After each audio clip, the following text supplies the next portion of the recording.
Hello dear students, today I am going to teach you about the development of Fourier series for a function which is defined in a fixed interval. So ये एक example के form में मैं आपको समझा रही हूँ। जैसे मैंने आपको पिछले लेक्चर में बताया कि जब हम इंटरवल को एक्सटेंड करते हैं फ्रॉम -π to π से -L to L, तो हम कौन से फार्मूलाज यूज़ करते हैं। वहाँ पे हमने a0, an और bn के फार्मूलाज डेवलप किए थे। सो उसी के बेस पे ये प्रॉब्लम है, develop fx in Fourier series in the interval -2 to 2 -2 to +2 if fx is equal to 0 in the interval -2x to 0। मतलब -2 is less than equal to x, less than equal to 0। जब x -2 और 0 के बीच में लाई कर रहा है तो function की वैल्यू है 0, और when x is lying between 0 to 2, 0 less than equal to x, less than equal to 2, तो वहाँ पे fx की वैल्यू है 1।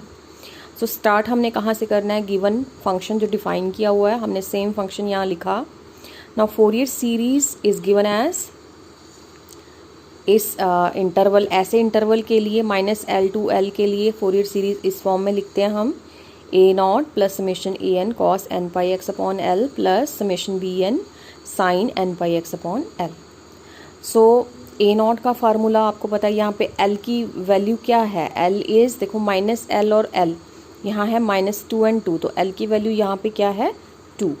a0 का फार्मूला होता है 1/2L ऐसे इंटरवल के लिए, 1/2L integration -L to L fx dx। ये फार्मूला हमने यहाँ यूज़ किया। 1/2 इंटू L की जगह आ गया 2, integration -2 to +2 because -L is -2 here, L की वैल्यू 2 है यहाँ पे। सो ये हो गया 1/4, और इसको हमने, ये जो हमने लिखा है fx, इसको हमने दो पार्ट्स में तोड़ दिया because fx is defined in these two parts. ठीक है, लिमिट को तोड़ा है यहाँ पे, -2 to 0 देन 0 to 2, तो -2 to 0 fx dx करके लिख लिया, प्लस 0 to 2 fx dx करके लिख लिया हमने। ठीक है, अब जब x is lying between -2 to 0, तो fx की वैल्यू क्या है 0, तो यहाँ पे ये आ गया 0 इंटू डी एक्स, प्लस जब x is lying between 0 to 2, तो fx की वैल्यू क्या है 1, सो ये आ गया 1 इंटू डी एक्स। इसकी इंटीग्रेशन तो 0 हो गई, इसकी इंटीग्रेशन क्या आई 1/4 इंटू यहाँ से आ गया 0, प्लस जब इसको इंटीग्रेट करेंगे तो आएगा, इसकी इंटीग्रेशन आएगी क्या 1 इंटू डी एक्स, एक्स आएगी, लिमिट लगाएंगे 2 - 0 तो 2 आ जाएगा। सो ये हो जाएगा 2/4, तो 2 से 4 कट गया 1/2। सो a0 की वैल्यू आती है 1/2। an का फार्मूला होता है 1/L integration -L to L fx cos nπx upon L dx। अब L is 2 here, so 1/2 -2 to 2 fx cos nπx upon L की जगह 2 dx। 1/2 अगेन हमने इसको इंटीग्रेशन को तोड़ के लिखा, -2 to 0 दिस थिंग यहाँ पे आ गई same cheese, plus 0 to 2 again same हमने यहाँ पे लिख दिया। Now -2 to 0 fx is 0, so 0 into cos nπx upon 2, then 0 to 2 fx is 1, है ना, fx is 1, so हमने यहाँ पे लिख दिया 0 to 2 1, तो 1 ही रहा, एंड लिखो ना लिखो फ़र्क नहीं पड़ता, cos nπx upon 2 dx। अब ये 0 है तो 0 आएगा। अब इसकी इंटीग्रेशन क्या आएगी, cos x की इंटीग्रेशन क्या होती है sin x। अब sin x, अब ये जो चीज़ है इसको हमने दोबारा नीचे डिफ्रेंशिएट करके लिखना है nπ/2। ठीक है, लिमिट आ गई, यहाँ पे लिमिट आनी चाहिए 0 to 2। सो जब हम यहाँ पे इसमें लिमिट लगाएंगे sin nπx upon 2, sin nπ 2/2 sin nπ हो जाएगा, sin nπ इज ऑलवेज 0, उसके बाद साइन -sin 0, -sin 0 तो 0 ही होता है, तो ये चीज़ भी सारी जो है वो 0 हो जाएगी, तो ये हो गया इक्वल टू 0, an की वैल्यू आई 0 के बराबर। bn का फार्मूला होता है 1/L -L to L fx sin nπx upon L dx। सो हमने l की जगह यहाँ लिख दिया 2 integration -2 to 2 fx sin n pi x upon 2 dx because l is 2। Again हमने इसको तोड़ के लिखा -2 to 0 fx sin n pi x upon 2, then 0 to 2 fx sin n pi x upon 2 dx। अब -2 to 0 fx इज़ 0, सो ये 0 हो गया into this thing, then plus 0 to 2 fx is 1 into ये वाली चीज़ आ गई यहाँ पे। उसके बाद यहाँ पे देखो ये तो चीज़ 0 हो जाएगी बिकॉज 0 इंटू मल्टीप्लाई कर रहे हैं कुछ भी तो 0 हो गया। इसकी इंटीग्रेशन क्या आएगी, cos n pi x upon 2 divided by cos n pi upon 2। सो ये आ गया यहाँ पे 1/2 0 minus cos n pi x upon 2 upon n pi upon 2, 0 to 2 limit लगा दिया आपने। अब यहाँ पे मैंने इसको सॉल्व करके लिखा हुआ है। यहाँ पे देखो हम क्या करेंगे, ये वाला 2 जो है जब लिमिट लगा रहे हैं हम यहाँ पे, अब ये चीज़ 0 नहीं होएगी, ये 2 अपॉन n पाई, 2 चला गया ना ऊपर, 2 अपॉन n पाई हम बाहर ले गए, 2 से 2 कट गया ये वाला। देन अंदर क्या आया, minus cos n pi x upon 2 जिसकी लिमिट हम लगा रहे हैं 0 to 2, ये वाली लिमिट। सो यहाँ से आ गया 1 upon n pi minus cos, limit लगाओ n pi 2 upon 2, then minus upper limit minus lower limit होता है, तो माइनस माइनस प्लस हो गया कॉस ऑफ 0। कॉस 0 आपको पता है 1 होता है, तो 1 हमने पहले लिख दिया, माइनस कॉस n पाई, ये 2 से 2 कट गया यहाँ पे। अब कॉस पाई आपको पता है -1 होता है हमेशा, कॉस n पाई की वैल्यू जो होती है दैट इज़ -1 की power n always. Cos n पाई की वैल्यू हमेशा होती है -1 की पावर n, ये याद रखना है आपने। सो हमने यहाँ पे आ गया लिख दिया यहाँ पे 1 अपॉन n पाई 1 माइनस, इसकी जगह आ गया -1 की पावर n। अब इसकी जो वैल्यू है वो n के ऊपर डिपेंड करती है। अब n इवन है तो या n ऑड है तो क्या वैल्यू होगी, देखो अगर n इवन है तो -1 की पावर सपोज 2 आता है यहाँ पे, तो हो जाएगा +1, तो ये 1 -1 हो जाएगा क्योंकि बाहर माइनस लगा हुआ है 0। सो इसकी वैल्यू होगी 0 इफ़ n इज़ इवन, और अगर n ऑड है सपोज n इज़ 3 हियर, तो ये हो जाएगा -1, 1 माइनस माइनस +1, तो ये 2, ये हो जाएगा 1 + 1 2, सो 2 अपॉन n पाई अगर n ऑड है तो हमने इसकी ऑड वाली वैल्यू लेनी है। सो ये हमने इसकी वैल्यू लिख दी यहाँ पे, this is the value of B N here. So fx की वैल्यू आती है 1/2, 1/2 कैसे, यहाँ पे देखो a0 है, a0 की वैल्यू क्या है 1/2, सो a0 की वैल्यू होगी 1/2 plus summation, because an is 0 तो ये वाली टर्म नहीं आएगी, ये सेकेंड वाली टर्म नहीं आएगी, थर्ड वाली टर्म आएगी, तो ये आ जाएगा summation n goes from 1 to infinity and n is odd, ये भी लिखना है हमने यहाँ पे, इसके साथ ही इसके नीचे n is equal to odd. So bn की वैल्यू हम ले रहे हैं ऑड के लिए 2 upon n pi sine n pi x upon l की जगह आता है यहाँ पे 2, सो 1/2 प्लस, अब हम इसको लिख सकते हैं खोल के, n की ऑड वैल्यू देते जाओ, ऑड मतलब n को पहले हम 1 लेंगे, तो 2 upon pi sine pi x upon 2 plus 2 upon 3 pi sine 3 pi x upon 2 plus 2 upon 5 pi sine 5 pi x upon 2 and so on.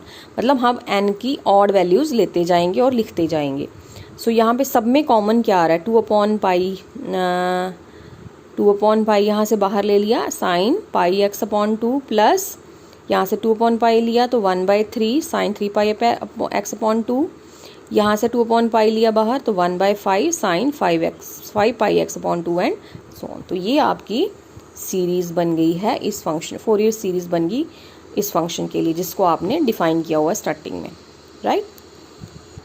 अब बेटा इसके बाद मैंने आपको बताया था ये टॉपिक है properties of Fourier series. Fourier series की कुछ प्रॉपर्टीज़ हैं जैसे कि कन्वर्जेंस है। कन्वर्जेंस का मतलब क्या है कि जब भी आप फंक्शन फोरियर सीरीज़ में लिखते हैं, ठीक है, फोरियर सीरीज़ रिप्रेजेंट्स ए डिसकंटिन्यूस फंक्शन। जब भी हम किसी डिसकंटिन्यूस फंक्शन के लिए लिखते हैं it will not be uniformly convergent. Convergence आपको पता है, मैथ्स में पढ़ा है आपने क्या होती है। So a uniformly convergent series of a continuous function. जब देखो डिसकंटिन्यूस फंक्शन के लिए जब हम फोरियर सीरीज़ लिखते हैं that will not be uniformly convergent. But A for continuous function जब आप किसी फोरियर सीरीज़ लिखते हैं, so it becomes uniformly convergent series for continuous function. So it always yields a continuous function. So the Fourier series of a function fx will converge uniformly if the function fx satisfies the following conditions. पहली condition क्या है, मतलब fx के लिए जब आप Fourier series लिखेंगे तो यूनिफॉर्मली कन्वर्ज कब करेगी ये, अगर fx ये कंडीशन सेटिस्फाई करता है, मतलब fx is continuous in the interval -π to +π. ठीक है, f of -π is always equal to f of π.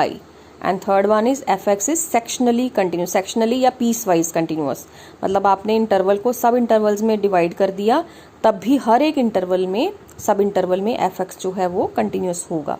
So these restrictions do not demand that fx should be periodic, but they are satisfied by continuous differentiable periodic function with a period of 2π. ठीक है, ये restrictions ये नहीं कहती कि fx should be periodic, but they are satisfied only by a continuous differentiable periodic function जिसका period कितना होता है 2π. दूसरी प्रॉपर्टी है integration. The term by term integration of Fourier series is given as fx dx. Suppose हम limit ले रहे हैं x0 to x, हमने इसको स्मॉल इंटरवल में, सब इंटरवल में एक में सपोज ले लिया है, x0 to x है जो, तो a0 की इंटीग्रेशन क्या आएगी, a0 x, x0 to x summation an sin nx की क्या आएगी, sin nx upon n x0 to x.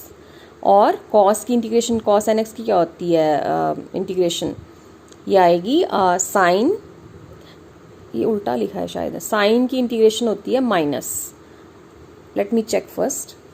हाँ वो सॉरी मुझे थोड़ा कन्फ्यूजन हो गया था, यहाँ पे साइन एन एक्स जो है ये कॉस एन एक्स की इंटीग्रेशन आई sine N X upon N, तो लिमिट आ गई x0 to x. यहाँ था B N sine N X की इंटीग्रेशन होती है minus cos N X upon N, तो लिमिट हो गई x0 to x. So the effect of integration is to place an additional power of n in the denominator of each coefficient. देखो इसको आप दोबारा से जब इंटीग्रेट करेंगे तो हो जाएगा यहाँ से ये हो जाएगा minus cos N X upon N square, यहाँ से हो जाएगा sine N X upon N square.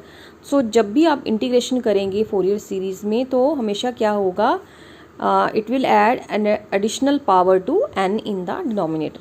This results in more rapid convergence. Hence convergent Fourier series may always be integrated term by term and the resulting series converges uniformly to the integral of the original function. ठीक है, सो series जो है वो क्या हो जाती है, rapidly convergent होना शुरू हो जाती है, यूनिफॉर्मली कन्वर्जेंट होना शुरू हो जाती है. सो ये इंटीग्रेशन भी फोरियर सीरीज़ की हमें कन्वर्जेंट सीरीज़ देती है. ठीक है, सो डिफ्रेंशिएशन से क्या होता है, the operation of differentiation places an additional factor n in the numerator. देखो जब हम इसको डिफ्रेंशिएट करेंगे एफ ए नॉट को, तो जब डिफ्रेंशिएट करेंगे तो 0 हो जाएगा, वहाँ पे ए नॉट होता है, फिर ए एन कॉस एन एक्स होता है, तो क्या आएगा, कॉस की डिफ्रेंशिएशन होती है माइनस साइन एन, है ना, तो हो जाएगा minus A N sine N X into N. ठीक है, और यहाँ से वहाँ पे था B N sine N X, तो हो जाएगा B N cos N X into N. तो जब दोबारा डिफ्रेंशिएट करेंगे तो फिर वो एन स्क्वेयर हो जाएगा, दोबारा करेंगे तो एन क्यूब, तो एन की पावर न्यूमिरेटर में यहाँ जो है वो एडिशनल पावर पड़ती जाएगी. So this reduces the rate of convergence.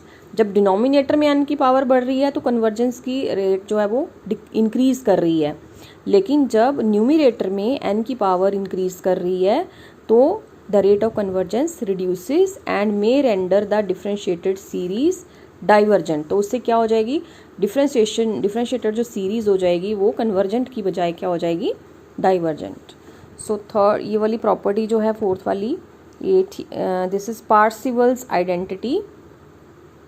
So one of the important properties of Fourier series is Parseval's identity which gives a relation between the average of the square of the function fx and the coefficient in Fourier series for fx.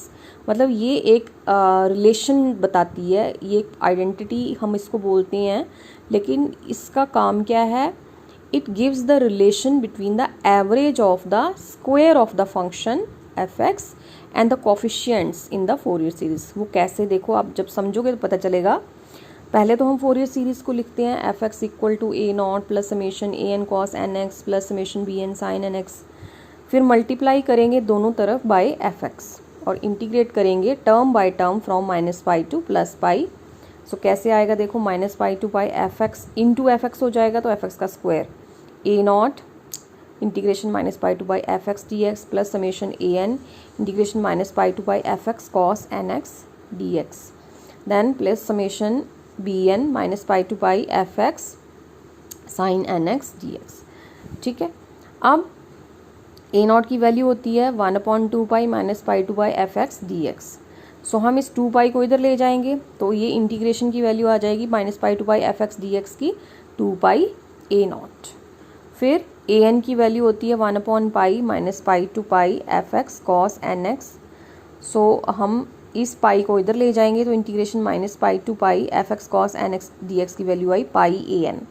B n की value होती है 1/पाई minus pi to pi F x sign N x D x. So इस pi को इधर ले गए तो again integration minus pi to pi F x sign N X की वैल्यू हो जाएगी पाई बी एन। अब ये जो वैल्यूज़ आई हैं हमारे पास, ये वाली, ये इसकी वैल्यू आ गई, ये वाली, ये इसकी वैल्यू आ गई, और ये वाली जो आई है ये इस वाले इंटेग्रल की वैल्यू आ गई। तो हम ये सब्स्टिट्यूट कर देते हैं यहाँ पे, तो लेफ्ट हैंड साइड पे आ गया ये चीज़ minus pi to pi F x का square D x equal to, अब इसकी जगह ए नॉट है, a naught into 2 pi a naught, तो हो गया 2 पाई ए नॉट का स्क्वायर, क्योंकि ए नॉट एक ऑलरेडी था यहाँ पे, multiply by 2 pi a not हो गया, तो 2 पाई ए नॉट का स्क्वायर प्लस ए एन की वैल्यू क्या आई है यहाँ पे पाई ए एन, इस इंटेग्रल की वैल्यू आई है पाई ए एन। तो ए एन पहले था यहाँ पे, तो पाई ए एन से मल्टीप्लाई करेंगे तो पाई समेशन ए एन का स्क्वायर। ठीक है, प्लस यहाँ से इस समेशन, इस वाली इंटीग्रेशन की वैल्यू आई है पाई बी एन, तो मल्टीप्लाई करेंगे, पाई बाहर ले लिया, समेशन बी एन इंटू ये वाला बी एन, तो बी एन का स्क्वायर हो जाएगा। सो यहाँ से देखो, यहाँ पे देखो 2 पाई, इस 2 पाई को हम यहाँ ले गए हैं दूसरी तरफ, ये हो गया, ये 2 पाई चला गया इधर, हो गया 1/2 pi minus pi to pi F x का स्क्वायर डी एक्स। यहाँ से बचेगा ए नॉट का स्क्वायर प्लस, है ना, तो यहाँ से देखो 2 पाई हम ले जा रहे हैं इधर, तो यहाँ तो 2 पाई नहीं है, यहाँ पे सिर्फ पाई है, तो अगर 2 से मल्टीप्लाई करेंगे तो 2 से डिवाइड करेंगे तो ऊपर 2 पाई हो जाएगा। ठीक है, तो यहाँ पे 1/2 बच जाएगा, तो यहाँ आएगा 1/2 समेशन ए एन का स्क्वायर प्लस, यहाँ पे भी सिर्फ पाई था, 2 पाई 2 से मल्टीप्लाई किया ऊपर, तो नीचे आ गया 2 से डिवाइड किया, 2 से मल्टीप्लाई किया, 2 पाई चला गया उधर, तो नीचे यहाँ 2 रह गया, 1/2 रह गया यहाँ पे, तो 1/2 समेशन बी एन का square. So this relation is known as Parseval's identity. देखो मैंने स्टार्टिंग में बताया कि है क्या ये relation, it is a property of Fourier series which gives the relation between the average of square of the function. ये क्या है, 1/2 average of square of the function and the coefficients and the Fourier coefficients. Coefficients कौन कौन से, a naught, A N and B N. ठीक है, it gives the relation between the average of square of the function and the Fourier coefficients.